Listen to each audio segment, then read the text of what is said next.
tranquilo. Tem até umas teorias da conspiração que rolam, que a gente não sabe até que ponto isso pode ser verdade ou não. De que talvez as pessoas, a inteligência sabia o que estava acontecendo e deixou acontecer. O Mossad está dizendo. Exato. Porque, pensa, Igor, a gente está falando de um país que tem uma inteligência militar que espionou Macron. Tá. Que é a França é uma das maiores potências. A gente não está falando de uma galera que é iniciante. Mas será... Assim, eu entendo, é uma possibilidade, mas... Eu acho que talvez vá um pouquinho meio no que ele falou, que, putz, cara, o Hamas... Eu manjo o que o Hezbollah tá fazendo, porque eu acho que dali pode vir um ataque, mas eu não acho que o Hamas vai me atacar. E aí talvez eles tenham sido desleixados. E vacilaram, não sei. Então, mas, cara, não claro. descarto disso aí, não. Assim, é possível. É que eu acho que o mérito, digamos, de uma teoria da conspiração seria, digamos, que o Netanyahu, sob pressão, governo dividido, né? E querendo ficar no governo o máximo possível, porque quando ele sair, ele vai para a cadeia, muito provavelmente. E ele, né, talvez tivesse deixado acontecer para ter uma guerra nas mãos e ter... Isso é uma, assim, eu acho que é uma possibilidade, mas de todo modo seria péssimo, sabe? Que pior seja, ainda. Sim. Exato, que seja a conspiração ou que seja o mero despreparo, ou assim, a crença de que o Hamas não daria...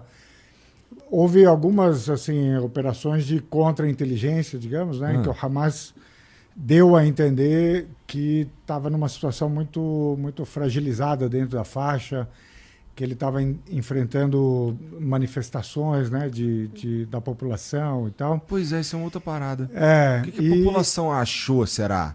Desse... Não, assim, a Manara é mais próxima, digamos, da população palestina, mas o desespero de Gaza, o desespero das pessoas que moram em Gaza é tal, sabe, que eles praticamente não têm alternativa senão seguir em diante. Assim, eles estão tão presos, né, tão isolados do mundo, que eles precisam de alguma coisa, sabe? Então, quando acontece a operação, eles de fato comemoram, eles acham que é uma vitória. E hoje, pelo que eu vejo de testemunhos de gente em Gaza, gente que está perdendo os filhos, os pais, a tragédia é sem equivalente. Eu vi sabe? que muitas crianças morreram também. Muito, 40% dos mortos são crianças, se somar as mulheres são 70%. Mas também Gaza, se eu não me engano, tem uma população muito jovem também, né? Eu acho que acho que pra gente falar sobre Gaza, a gente tem que falar o que é Gaza, né, primeiro. Porque Gaza, em primeiro lugar, já é um campo de refugiados. Os refugiados de 1948... da Nakba, quando mais de 800 mil palestinos foram expulsos de suas terras, parte vão para Gaza. Então, Gaza já é um campo de refugiado. E, em 2007, Gaza é cercada pelo exército israelense num sistema de que nada entra, nada sai, sem fiscalização. Então, ninguém entra, ninguém sai sem fiscalização, comida não entra, comida não sai sem fiscalização, enfim. O abastecimento de luz, desde 2007, é de 4 horas diárias. 4 horas por dia. O abastecimento de água é extremamente precário, porque 96% das fontes de água da região são impróprias para consumo. 47% da população de Gaza tem até 17 anos, então olha a expectativa de vida dessa população. Terrível. E tem um outro ponto também, que é cerca de 50% das crianças de Gaza sofrem de desnutrição. Então, a gente está falando de uma população que é 2,2 milhões de pessoas vivendo numa faixa de 41 de largura, de 41 quilômetros de largura por 10, de 41 quilômetros de extensão por 10 de largura. Segundo a ONU, é uma das regiões mais densamente habitadas do mundo. Segundo a própria ONU também, é a maior prisão a céu aberto do mundo. São dessas pessoas que a gente está falando. Então, já é uma calamidade por si só. Já é um ambiente infernal por si só. O desespero, o impacto psicológico, né, sobre as pessoas que vivem ali, sobre o jovem, falta de perspectiva. 80% da população depende de alguma ajuda da Agência das Nações Unidas para os refugiados palestinos. Então, assim, é um desespero realmente muito profundo, né? Essa vivência.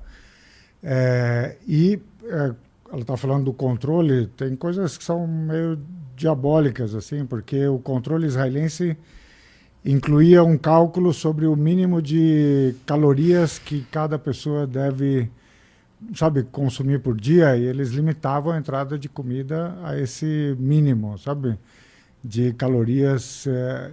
Então, realmente é uma operação muito...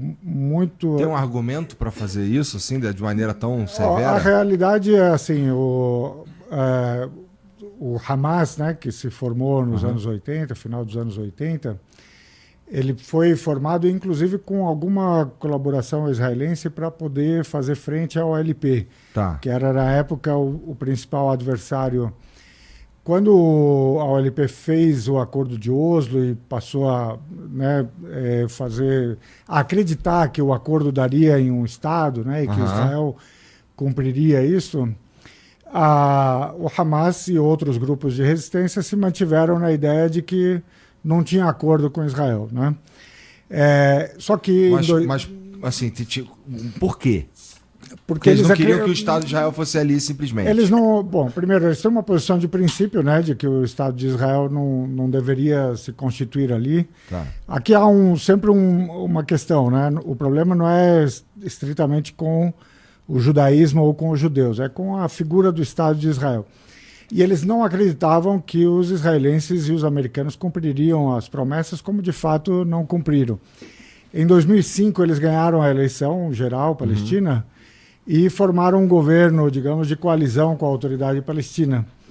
Mas conseguiram governar menos de 2 anos, porque os Estados Unidos forçaram uma espécie de golpe de Estado. E houve quase que uma guerra civil entre eles, e o Hamas ficou isolado em Gaza, né? Ele, digamos, dominava em Gaza, e na Cisjordânia ficou a autoridade palestina. Então, o fato da resistência estar em Gaza e ela ser muito populosa, né, muito concentrada, os israelenses disseram, vamos sair, não vamos dominar isso aqui diretamente, mas vamos controlar todo o entorno, o mar, o ar. Quer dizer, transformaram numa prisão, né? E esse é o regime que vige desde 2008, esse isolamento absoluto, né? Que traz esse desespero. Assim, o desespero do pessoal da Cisjordânia é grande também, mas ele não é o de uma prisão a céu aberto, mas ele é grande também porque é o desespero de um apartheid, né? Assim, então,